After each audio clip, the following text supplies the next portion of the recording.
Hola chicos, el día de hoy vamos a empezar con el tercer tema de este curso, que son los sistemas de elección o sistemas de votación.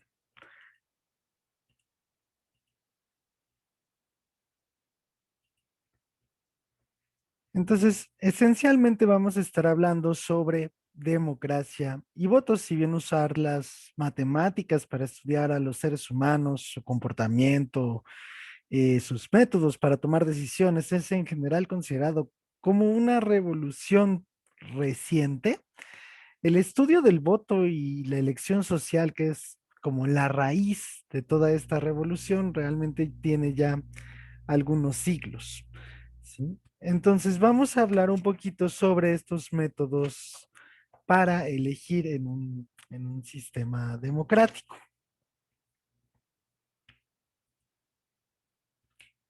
Entonces, bueno, la democracia es una forma de organización social que atribuye la capacidad y legitimidad del poder al conjunto de la ciudadanía. Eso es exactamente lo que dice Wikipedia de esta palabra de democracia.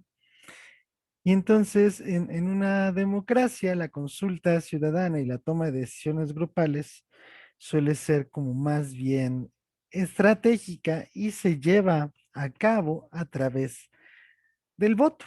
La pregunta básica de la elección social es el cómo los grupos de individuos pueden tomar decisiones de la mejor manera, eh, que refleje justamente el- el- la opinión del pueblo, ¿no? Lo que busca esta teoría de la elección social es resolver el problema de encontrar buenos procedimientos que transformen las preferencias individuales que se reflejan en el voto eh, en una elección única de todo el grupo. Entonces, queremos convertir esas preferencias de los individuos en un resultado de todo el grupo. Ejemplos de esto podría ser cosas tan importantes como aprobar una ley, ¿no? En un nivel como macro en términos del gobierno, pero también elegir un cierto plan en los accionistas de una empresa. Usualmente los accionistas tienen un voto, presentan un voto al respecto de alguno de los planes de acción. Y entonces se busca que a través de ese voto se pueda tomar una decisión como que represente la opinión de todos. Pero también hay problemas más sencillos como el elegir qué se va a comer en una reunión, ¿no? Eso también se puede votar. Y en nuestra realidad estamos tan acostumbrados a la democracia que es muy natural pensar en votar. Si el voto es algo ya muy escrito en nuestras mentes y es ya todo un procedimiento por el cual actuar. Entonces, lo que vamos a ver son buenos sistemas de votación, ¿sí? El voto es un tema presente en prácticamente todos los ámbitos de la toma de decisiones. Pero el método de elección que se utilice puede afectar de forma importante los resultados de una elección y además puede ser susceptible de manipulación. Más adelante vamos a hablar un poquito de cómo se manipulan los sistemas de elección desde un punto de vista estrictamente matemático, ¿no? No tanto como uno pensaría en las elecciones, ¿no? De que se cae el sistema o cualquier cosa, ¿no? Entonces, bueno, vamos a necesitar algunas definiciones. La primera de ellas es la de candidato. Un candidato son las opciones entre las que podemos escoger en una elección. Por ejemplo, podríamos decir sí o no, ¿no?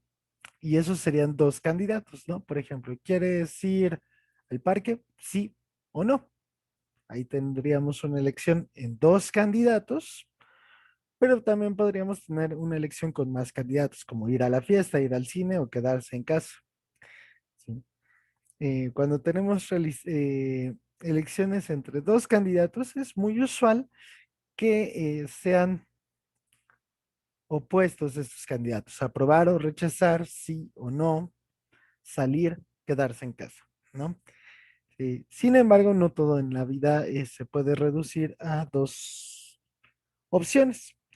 Entonces, hay algunos métodos que pueden usarse para elegir un ganador de entre tres o más candidatos, y más adelante hablaremos de ellos. eh, y la mayoría de esos métodos ocupan una cosa que se llama la boleta de preferencias, ¿sí? La boleta de preferencias, en esta boleta es un orden jerárquico de los candidatos que contiene las preferencias de cada individuo, ¿sí? Entonces, usualmente imaginamos estas boletas como una lista vertical con el candidato preferido en la parte superior y el menos preferido en la parte inferior. Por ejemplo, si fuera una boleta de colores, esta sería de colores donde los candidatos son verde, azul, rojo y amarillo. Esta sería mi boleta de preferencia. El color que prefiero es el verde, en segundo lugar el azul, en tercer lugar el rojo y en cuarto lugar el amarillo.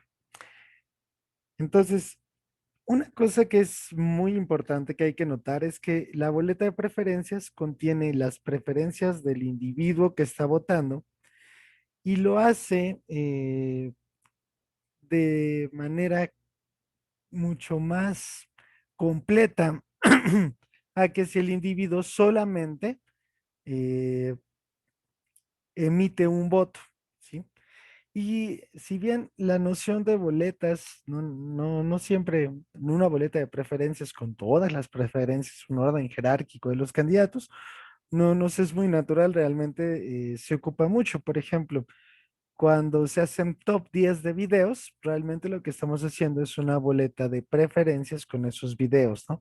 O en el fútbol, cuando uno apuesta sobre equipos o ve quién va a ganar la final y quién llega a las semifinales, etcétera, realmente lo que estamos haciendo es dar un orden jerárquico de los candidatos. Aun cuando no permitimos empates en nuestra boleta de preferencia, eso quiere decir que podemos ordenar todos los candidatos y ese es un supuesto de los supuestos más fuertes sobre los cuales vamos a trabajar. La mayoría de los sistemas de voto pueden resultar en un empate entre dos o más candidatos. En la realidad, el número de votantes usualmente es tan grande que es muy poco probable que se produzca un empate. Sin embargo, para que la teoría no sea muy rebuscada, vamos a suponer que el número de votantes es impar. ¿Ok? Entonces, vamos a suponer que el número de votantes es impar para que entonces no haya empates. Sin embargo, todo más o menos se puede extender al caso par y además en la vida real usualmente la cantidad de votantes es suficientemente grande como para que no haya empates. Entonces, ¿qué pasa cuando se hace una elección entre dos candidatos? Entonces, si tenemos dos candidatos, el método de elección más común es la regla de la mayoría. ¿Ok? Cada votante indica su preferencia por uno de los dos candidatos y el que tenga más votos gana. ¿No? Entonces, si yo les hago la pregunta, ¿les está gustando el curso? Entonces aquí tenemos 5 votantes, cada uno está emitiendo su boleta de preferencia. El votante uno dice en primer lugar sí, en segundo lugar no. El votante 2 elige en primer lugar sí, en el segundo lugar no. El votante 3 elige no y en segundo lugar sí. El votante 4 elige no y en segundo lugar sí. El votante 5 elige sí y en segundo lugar no. Entonces, usualmente tendríamos un montón de boletas de preferencias, pero como pueden ver, el votante 1, el 2 y el 5 tienen exactamente la misma boleta de preferencias. Entonces, lo que vamos a hacer es resumir ese conjunto de boletas en esta tablita. Así que realmente tiene la cantidad de boletas de preferencia, ¿sí? Había 3 votos o 3 boletas que tienen sí en primer lugar y no en segundo lugar, y 2 votos que tienen no en primer lugar y sí en segundo lugar. Por lo tanto, en este caso particular, la respuesta usando la regla de la mayoría sería que sí les está gustando el curso. Entonces, hay un teorema súper bonito, que es el teorema de May. Entonces, lo que nos dice este teorema es que la regla de la mayoría es el único método justo cuando hay dos candidatos, exactamente dos candidatos. Entonces, esta regla es el único método justo. Ahora, ¿en qué sentido es un método justo? Primero que nada, todos los votantes son tratados de igual manera. Entonces, a qué se refiere esto? Si no hay como una especie de boleta de preferencias más importante, ¿no? En la cual realmente esa sea como la que cuenta y todas las demás no, ¿no? Esto podría ser en un, por ejemplo, en un método de voto que se llama la dictadura, ¿no? En una dictadura, el voto del dictador es el importante y todos los demás realmente no importan. Entonces, su boleta de preferencia estaría marcada y sería como la que determina quién gana, sin importar las demás boletas de preferencia. En la regla de la mayoría no sucede esto. Por otro lado, ambos candidatos son tratados igual. ¿A qué nos referimos con eso? Si se realizaran nuevas votaciones y cada votante revirtiera su voto, es decir, imagínense que realizamos una nueva votación y cada uno de ellos invirtió su voto, ¿no? Aquí estaban y cada uno invirtió su voto. Entonces, esto también hace que se invierta el resultado de la elección.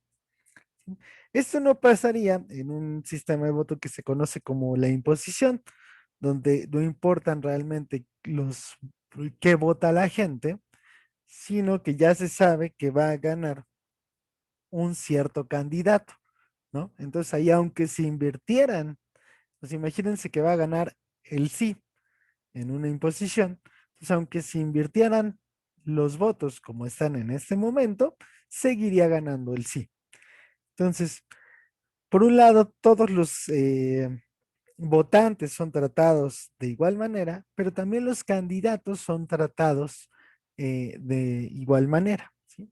Entonces, no hay ni dictadura ni imposición, que hay que tener cuidado, suenan parecidas, pero son esencialmente distintas. En la dictadura hay un votante que es el que decide y en la imposición hay un candidato que es el que va a ganar, sin importar los votantes. Por último, hay una tercera propiedad que es importante y que de hecho se relaciona con la idea de justicia que tenemos, que es la monotonía, ¿sí? Imagínense que en este caso, por ejemplo, sabemos que gana sí, ¿no? Un cierto candidato gana la elección, en este caso es sí, y se lleva a cabo una nueva elección en la que el único cambio es que un votante que no votó por sí, ahora vota por sí, que sería este, el votante 2 que está en rojo, ¿no? Antes había votado que no y ahora vota por sí, ¿ok? Entonces, si esto sucediera, entonces el sí debe de seguir siendo ganador. O sea, si alguien cambiara su voto ah, ahora apoyando al que ganó, esa persona debería de seguir ganando, ¿sí? Sin embargo, esto no siempre sucede, ¿sí? En particular, no sucede con la regla de la minoría. Imagínense que ahora gana el que tenga menos votos. Estamos en esta situación. Aquí ganaría el no, ¿sí? Pero si un votante uno, por ejemplo, decidiera cambiar su voto a no, eso haría que ganara el sí, porque sería el que tiene menos votos. Entonces la regla de la minoría no es monótona. Desafortunadamente, no siempre podemos hacer una dicotomía, no todas las votaciones son sí o no, aprobar o rechazar, o solamente entre dos candidatos. Sin embargo, cuando son entre dos candidatos, la regla de la mayoría por el teorema de May es el único método en el que todos los votantes son tratados de la misma manera, todos los candidatos son tratados de la misma manera y es monótono. En ese sentido, cumple todas las condiciones de lo que entendemos por justicia y lo que nos dice esencialmente el teorema de May es que no hay un método de elección mejor para dos candidatos que la regla de la mayoría. Pero como no siempre podemos hacer una dicotomía, vamos a ver cómo tratar las elecciones en las cuales hay más candidatos.